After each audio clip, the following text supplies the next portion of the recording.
समाचार इंडिया में आपका स्वागत है।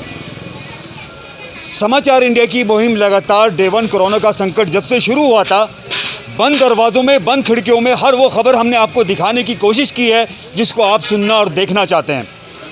सरकार के जितने भी दिशा निर्देश जारी हुए, पब्लिक के साथ साथ जो एक बैकबोन कहलाता है व्यापार वर्ग भी कदम से कदम सरकार के साथ सहयोग करता रहा। ये जो तस्वीरें हैं, ये जो नज़ारा है देहरादून की पलटन, ये प्रसिद्ध बाज़ार इंदिरा मार्केट का है। और इंदिरा मार्केट एक अपने आप में ऐसी पहचान है कि जिसको बताने की कोई ज़रूरत नहीं पड़ती। यहाँ पर व्यापारी हैं।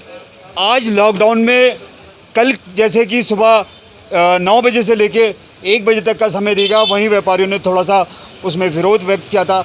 आज सरकार ने समय बढ़ाया और 9 बजे से लेके 5 बजे तक का बाज़ार खोलने की अनुमति दी गई।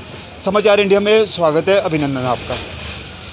कैसा अनुभव रहा आपका 45 दिन का घर बैठना और आज आपने अपनी दुकानों को खोला है? भाई सबसे बड़ी मुसीबत तो भाई साहब मिडिल क्लास के लिए है, और हमारा बाज़ार जो है मिडिल क्लास वाला ही है और मिडिल क्लास वालों को लिए ही सामान बेचता है। हमारी सबसे बड़ी परेशानी, हमें ना तो सरकार का कोई सपोर्ट है, ना हम किसी से मांग सकते हैं। दूसरी बात, हमारी अपनी दुकान, हमारा अपना सामान और हम खुद ही चोर, हम अपना सामान नहीं बेच पाते। सरकार ने तो हमें भुखमरी की कगार पर आके खड़ा कर दिया। सरकार को हमारे बारे में सोचना चाहिए। इन्होंने ऑल्टरनेटिव डेज पर खोलने की बात कही। हम बाकी 2 दिन अपने लड़कों को तनख्वाह कैसे देंगे? अगर एक वीक में हम 2 दिन दुकान खोलेंगे तो अपने लड़कों को खाना कहाँ से खिलाएंगे? सबसे बड़ी परेशानी तो हमारी इस बात की है। और इनका भी परिवार है, एक दुकान पर 2-2 3 लड़के काम करते हैं। इनको सैलरी कहाँ से दी जाए? व्यापारी जो पीछे आड़ती का पैसा देना है वो कहाँ से दे? इसमें तो हम सारा अपना दुकान का पैसा खा गए। ना हम व्यापारी लड़कों को तनख्वाह दे पा रहे हैं, ना हम अपने आड़ती का पैसा दे पा रहे हैं। सबसे बड़ी मुसीबत ये हो गई। सेकेंडली, दुकान रोज़ खुलनी चाहिए, चाहे वो 9 से 5 खुले। हमारी मेन मार्केट में काम संडे को होता है, ना संडे को बंद करवा दिया। संडे को ये कहते हैं जी हम सैनिटाइजेशन करते हैं। हमने तो कभी देखा ही नहीं हमारे बाजार में कोई सैनिटाइजेशन वाला आता हो। ये हमारा बिल्कुल बेवकूफ़ बना रही है गवर्नमेंट, और हम बन रहे हैं। ये एक सच्चाई है बिल्कुल। सरकार का मकसद था लोगों की जानों को बचाना, क्योंकि जान है तो जहान है। जानें बचेंगी तो व्यापार भी होगा। जितना भी अब तक के सरकार ने दिशा निर्देश जारी किए हैं वो किए हैं लोगों की जानें बचाने के लिए। अब जो प्रतिक्रिया शुरू हुई है, और व्यापार वर्ग ने जब ये लॉकडाउन शुरू हुआ था डे 1 से, उसके सीज़न की तैयारी थी। उसने समर की कलेक्शन या जो इसका रूटीन बिजनेस है उसके हिसाब से उन्होंने परचेजिंग करी थी। व्यापार वर्ग इसको कितनी बड़ी हानि मानता है? देखिए भाई साहब, हमारी मार्केट में फरवरी में ही गर्मी का माल लोग इकट्ठा करना शुरू कर देते हैं, और हमारे बाज़ार में 2 से 3 महीने का ही कम होता है, मार्च और अप्रैल मई में गर्मी का। अब ये गर्मी का माल हमारे पास ऑलरेडी पड़ा हुआ है। हमारे पास एक पैसा नहीं है सर्दी का माल खरीदने के लिए। हम कहाँ से खरीदेंगे? बैंकों की EMI हमने देनी है, टैक्स सारे हमने देने हैं, बिजली के बिल हमने देने हैं, टेलीफोन के बिल हमने देने हैं। इनकम हमारी 1 रुपये की नहीं। माल हमारा डंप। जो फैशन इस साल है वो अगले साल नहीं है। गर्मी का माल अब किस मर्जी दुकान में देख लो, सब में भरा पा है, मगर ये गर्मी का माल ही नहीं बिका। सर्दी का माल कहाँ से डालेगा व्यापारी? सबसे बड़ी परेशानी तो इस बात की है। चलो हम कहते हैं हम जान है तो जहान है, मगर जाने भी तो नहीं बची। ये बताओ ना, आज तक 18+ वालों को इंजेक्शन नहीं लग रहे हैं, कहाँ से जान बच रही है? आप मुझे बताओ। बिल्कुल।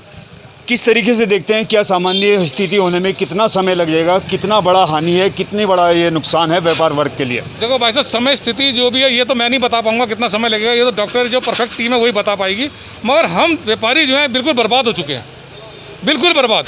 हम व्यापारी तो बर्बाद हुए हैं, जो वर्कर काम कर रहा है उस बेचारे के लिए भी 2 जून की रोटी के लिए बड़ी परेशानी हो गई है। खाने के लाले नहीं है दोनों के पास, लाले पड़ गए हैं खाने के। मतलब कई ऐसे बेचारे हैं जो मुंह से बोल भी नहीं पा रहे हैं, हमारे घर में खाने का दाना नहीं है। गवर्नमेंट को इधर भी देखना चाहिए, खाली ये नहीं कि निचला वर्ग ही देखना चाहिए, अपर क्लास भी देखो। कई अपर भी हैं जो जिनके पास EMI इतनी ज़्यादा है, कोई बैंक किस्त तो छोड़ नहीं रहा। सच्चाई तो यही है बिल्कुल।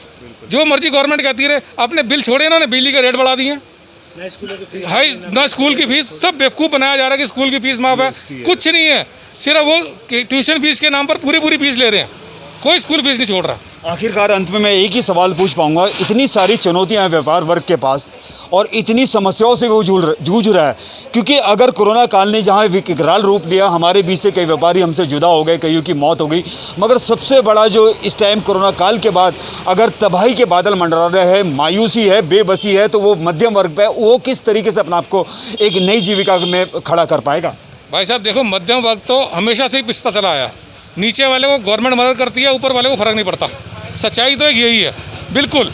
और सेकेंडली हम लोगों के पास तो आप बिल्कुल ये देखो कि माल गर्मी का भरा पड़ा है, हमारा माल बिक नहीं रहा है, हम सर्दी का माल कहाँ से लाके बेचेंगे? 2 महीने बरसातों के बरसात है 2 महीने काम ही नहीं होगा। अगर गवर्नमेंट खोल भी देगी हम तो कहते हैं हमारा बाजार संडे को खुलना चाहिए। जो लोगों की परचेजिंग है वो संडे को होती है। आप बताओ गवर्नमेंट ने कौन से अपने ऑफिस बंद किए हैं?